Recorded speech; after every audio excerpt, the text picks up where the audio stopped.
People of Reddit, what are some of the guy code and girl code unwritten rules that you always follow? Should a bro die in a weightlifting related accident, a bro will add at least 100 pounds to the bar before reporting the incident. Be generous with your closest friends. Buy them an occasional beer or their favorite soft drink without keeping score of whose turn it is to pay.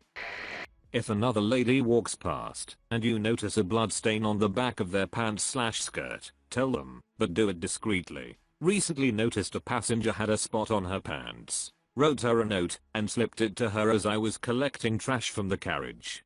Half hour later, I see her again, and she has a different change of pants on. She was super thankful. If somebody loans me money, it's my job to remember to pay back, not this to collect. Upwards nod equals we're friends, and I'm acknowledging you. Downwards nod equals I don't know you, but I'm acknowledging you. If he drives, you pay for parking. If you see a girl with her skirt tucked into her tights, tissue stuck to her shoe or lipstick on her teeth, tell her. Guy code. Don't try to get with someone else's partner. Always give at least one space for urinals. Head nod. If someone offers to pay, you should ask them if they are sure. If they are, then it is rude to further reject what is supposed to be a kindness on their part. I got the bill. Are you sure? Yeah. Don't worry about it. Thank you. When a girl says, I won't tell anyone, what she really means is, I won't tell anyone except my best friend. Source, girl. If you hear anything about a girl having a thing for your bro, you tell him immediately. I don't care. If you're in the jungle with no cell phone service, you walk back to the nearest cell phone tower and let him know, so he can get laid. If your friends help you move, you are expected to A. Be packed already, and B. Provide pizza and beer. Guy code. Never try to get with a friend's past flame without explicit discussion and permission. Gas your friend up when their crush is present. Driver gets the aux cable until responsibility is delegated. Heart to hearts are for after 3 AM. My girlfriend was telling me last night that she always carries an extra pad or tampon because you'll never know when another woman may need one and not have one. She said it's an unwritten rule for women that even if you hate the person, you will give them one if they need it. Got me thinking, what other unwritten rules have I not heard of? Girl code. If something is fixable within 5 minutes, makeup, something stuck in teeth, small things on appearance, you tell her and help her if needed. If it isn't fixable on the spot, you keep your mouth shut and especially don't point it out to others. Last slice of pizza or last pop/beer always goes to who paid for it. If you all chipped in, you don't have to ask, but you have to tell. And never take both in the same hangout, no matter what the earlier rules say. Never mess with the music in another person's car. Don't care how crap you think their taste is. If you know someone else had a regrettable hookup, no you don't. Not even if you fall out and become enemies. You don't remember. You can have the last beer. You can have the last slice of pizza. You can't have both. I only had one chance to exercise this girl code rule, but once I was passing a girl in the lobby of a building, and she told me that she had just gotten a straight perm and was waiting for the rain to pass before she went outside, so I let her share my umbrella for 4 to 5 blocks while we walked to a bus stop together. I would do that for any woman if it happened again. Perms are $200 plus, can take up to 3 hours, and are ruined if you get them wet within 48 hours of having the procedure done. Edit, because I keep getting the same questions about perms. Cost, it costs a lot, because it's a lot of work for the hairdresser. You are mostly paying for his/her time, plus the chemicals and tools they use. Professional hairdressers charge a lot for their services. If you are asking for anything beyond a basic haircut, time, it takes a long time, because in a straight perm, the one I had 10 years ago anyway, they put the chemicals in my wet hair, and then used a wet to dry straightening tool to perfectly straighten every strand of hair. If they tried to do it quickly, they could have damaged my hair, burned me with steam, or left some areas unstraightened. Showering, you can shower with a shower cap, or with a towel wrapped around your head, if you keep your hair out of the water. Do women still get perms? 8 is perms were to curl straight hair, because that was the most popular style. Most perms today are to straighten curly hair, because that's been a more popular style for the past 15 plus years, for some people. No style is universal obviously. When your best friend dies, you have to delete his internet history. Common courtesy. If you sell a buddy a car, or anything of value, cheaper than normal, because they are a friend, that friend must offer to sell it back to you, before offering it to the general public. If a guy needs a tampon, you give it to him, no questions asked. I'm from the south, so some of mine are probably southern type of things. 1. Don't kill an animal, unless you are going to eat it. 2. Unless he starts it, you must defend your friend in a fight regardless of the odds. If he started it, you intervene before he gets up to bad, but only enough to extricate him from the situation. 3. If you go fishing, and it's not your boat, you buy the beer, ice, and bait. 4. For close friends, show up to funerals, weddings, and birthdays, even if you don't want to. 5. Pay for the bachelor at his bachelor party. 6. If a friend is going through a bad breakup, it is the responsibility of the bro tribe to keep him out of the house as much as possible for the first few months. 7. If your friend is generally a hard-working, industrious guy, and they hit a financial rough spot, and you can help, you help. 8. In the event of a hurricane, or other disaster, assemble the brothers, grab the chainsaws, shovels, coolers, and beer, and go house to house fixing. Don't wait for King FEMA, do the yourself. 9. If a bro is in jail, and you can afford to post bail, then you post bail. 10. If a bro is stranded somewhere, you go get him, regardless of what time it is. 11. Don't let your brothers drive drunk, period.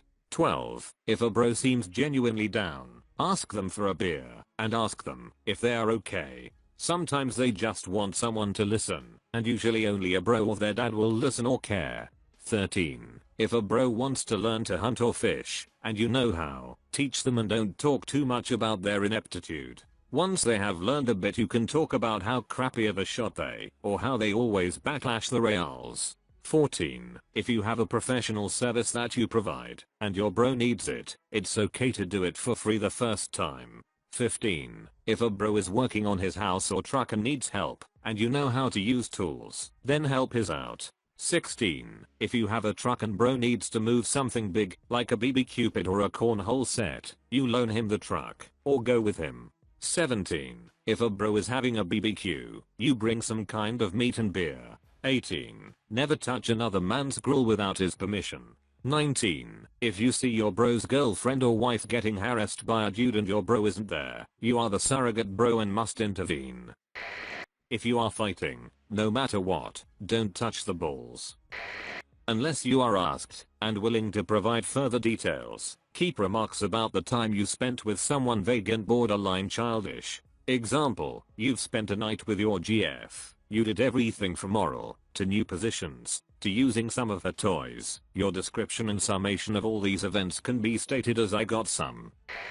Brothers before hoes, but not before wives. Sure, it's when a buddy has to stay home for a weekend camping trip, but if his wife's sick, and they have a 3-month-old, it's probably best that he keeps his family's interests above your own, haha.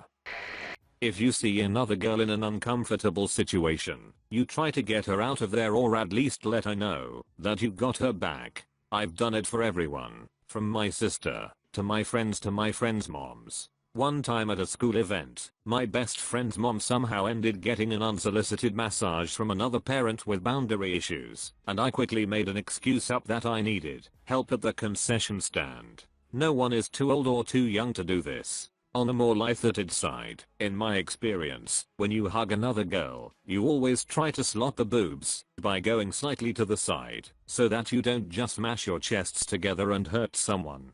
Edit. I think I made everyone's next hug a little weirder. To all the people who helped somebody else out when it was obvious they needed it, you guys are MVPs. Thou shalt never hold a bro's wingman duties against him. When you're chatting up a girl, I don't care how unattractive the friend he's flirting with is, or how bad his flirting technique is. When he's distracting the air defenses to give you a clear run at the target, you do not insult his flying. Girl code. Whenever another girl asks how she looks, if you have something negative to point out, do it gently and follow up with at least one or more positive. As a guy that lifts weights and has brought some of his other male and 2 female friends into the fold, you never ever slander another person's weight on any lift. If your friend is 250 pounds and only benches 135, but is trying his off, then you never make a sound other than howling intense encouragement at them. The rule in my basement is, everything is heavy to somebody. As long as you're giving it your full, then the number is irrelevant. Silence at the urinal. Man, I will not speak to you unless I require immediate medical attention and you appear to be a doctor. If possible, I will take a urinal at least one urinal away from anyone else and select spacing to maximize the number of potential pees who needn't stand shoulder to shoulder. Guy code. If your drunk bro is about to cheat on his girlfriend, you must follow through with one intervention. If he says he doesn't care, you did your part and are free from any responsibility. Lightly picking on each other is a sign of endearment, but you should always be trying to build each other up. Don't put someone else down just to make yourself look/feel better. Everyone wants to feel important and the center of attention sometimes. Don't bang someone that your friends are deeply invested in, even if it's not going to go anywhere. I wish I had friends who followed any of these. As a lady with autism, this has to be one of the most useful threads I have ever read. All these unwritten rules about how to treat others socially don't naturally occur to me. I feel like I have gained new powers. Thank you, thank you, thank you. Edit. All you guys made me cry a little. Thank you so much for all your kind interactions. I promise to use my new powers for good.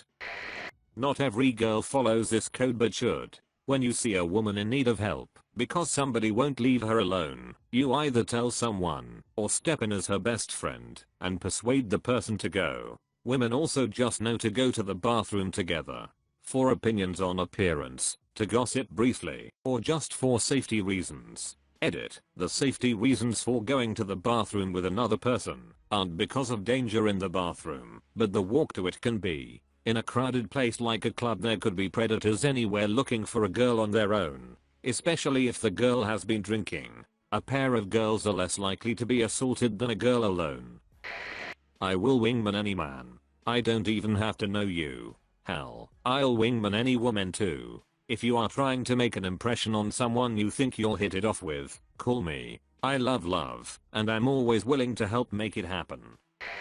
This is going to sound weird as a guy code thing, as it's actually a bro thing to do for women. If I happen to be walking somewhere at night, think grocery store parking lot, and I'm behind a woman, I always scuff my feet or something, so that she doesn't get freaked out by a man popping out of nowhere. As a fast walker, I will usually also slow my pace, so she doesn't think I'm trying to gain on her or anything. Women's lives are filled with these safety-related mini panic attacks, and as a guy, I try to do my best to not cause them. If a girl throws up or passes out from drinking, no guy will touch her, even if it means I have to glue myself to her for the rest of the night. If you have a tampon and someone says they need one, you hand it over, no exceptions. If a guy is imposing himself on a girl physically, you are obliged to rudely squeeze yourself between them and help her escape. Also, it's called bro code and ho code.